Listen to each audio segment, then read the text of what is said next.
नमस्कार, आप देख रहे हैं हल्ला बोल टीवी और मैं हूं आपके साथ सुरभि। आईएएस नीलेश देवरे के पीछे आंखें क्यों पड़ गई है आरजेडी? पहले विधानसभा में चार्टर्ड प्लेन में ऐश करने के लिए मामला उठाया, अब पूरी तरह से उनका नाम खोल दिया है।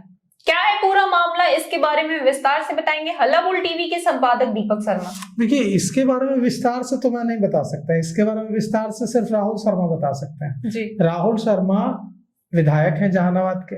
उन्होंने इसको कल विधानसभा में उठा दिया और कल उन्होंने विधानसभा में उनका नाम नहीं लिया।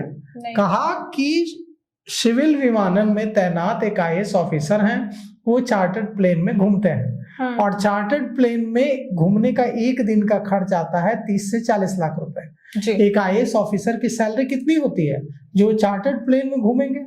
और चार्टर्ड प्लेन में अगर वो घूम रहे हैं तो इसका पेमेंट कौन कर रहा है? इसकी जांच होनी चाहिए। ये उन्होंने विधानसभा में कल उठाया। आज जब वे विधानसभा पहुंचे तो पत्रकारों ने उनसे पूछ लिया। हल्ला बोल टीवी के पत्रकार ने भी पूछा, दूसरे मीडिया हाउसेस के पत्रकार ने भी पूछा कि कौन है वो आईएएस ऑफिसर जिनका नाम आप कल नहीं बताए विधानसभा में, सिर्फ उनके कारनामे बताए। कहा कि चार्टर्ड प्लेन में ऐश करते हैं, तो उन्होंने नाम भी खोल दिया है और उन्होंने कहा कि हाँ, मैं नाम बताता हूँ। उनका नाम है आईएएस नीलेश रामचंद्र देवड़े। नीलेश देवड़े जो है वो सिविल विमानन में विशेष सचिव के पद पर तैनात है। 2011 बैच के आईएएस ऑफिसर हैं, भारतीय प्रशासनिक सेवा के ऑफिसर हैं और इन पर राष्ट्रीय जनता दल के जहानाबाद के विधायक राहुल शर्मा ने बेहद गंभीर आरोप लगाए। उन्होंने राहुल शर्मा ने कल विधानसभा में उठाया।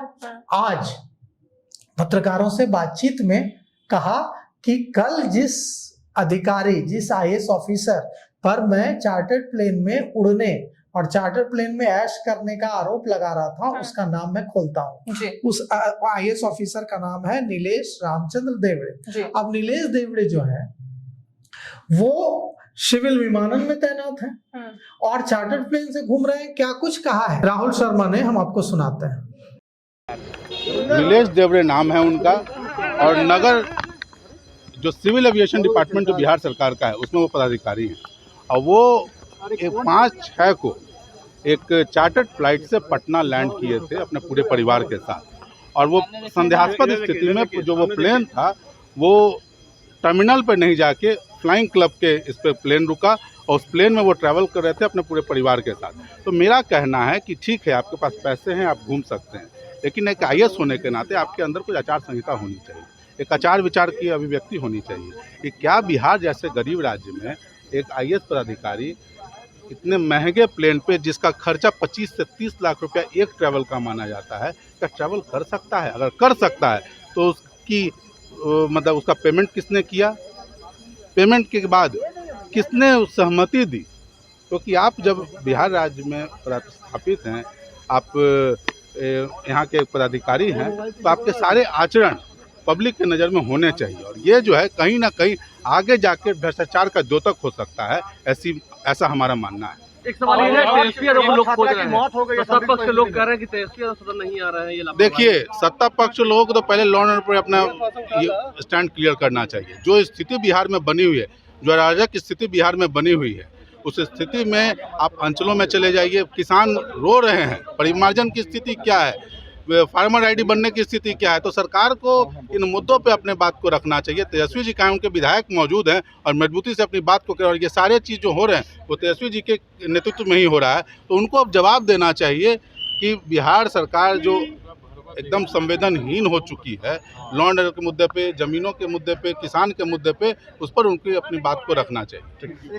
तो देखिए, राहुल शर्मा जो कह रहे हैं, देखिए सुना आपने जी, वो सीधे सीधे नाम ले रहे हैं। कल तो विधानसभा में नाम नहीं लिया था, लेकिन अब नाम भी ले रहे हैं। तो इससे साफ जाहिर है कि अब सरकार को जांच करवानी पड़ेगी कि क्यों, कैसे कोई एक आईएएस ऑफिसर चार्टर्ड प्लेन में घूम सकता है। सचमुच चार्टर्ड प्लेन का एक दिन का खर्चा 30-40 लाख रुपए आता है। तो एक आईएएस ऑफिसर के पास कहां से इतना पैसा आता है कि 30-40 लाख रुपए अपने एक ट्रैवल पर खर्च कर दे? तो कुल मिलाकर के अब सरकार को जांच तो करानी पड़ेगी। विपक्ष ने विधानसभा में उठाया है, पत्रकारों के सामने उठाया है। अब देखिए सरकार इस मामले में जांच कराती है तो क्या कुछ सामने आता है। राहुल शर्मा ने सीधे तौर पे नाम आज बता दिया है कि पहले विधानसभा में मामला उठाया, लेकिन आज पूरी तरह से मीडिया से बातचीत करते हुए उन्होंने नाम बता दिया है। इसको लेके आपकी क्या राय है हमें कमेंट करके जरूर बताएं। फिलहाल इस पेशकश में इतना ही। तमाम खबरों के लिए देखते रहे हल्ला बोल टीवी। धन्यवाद।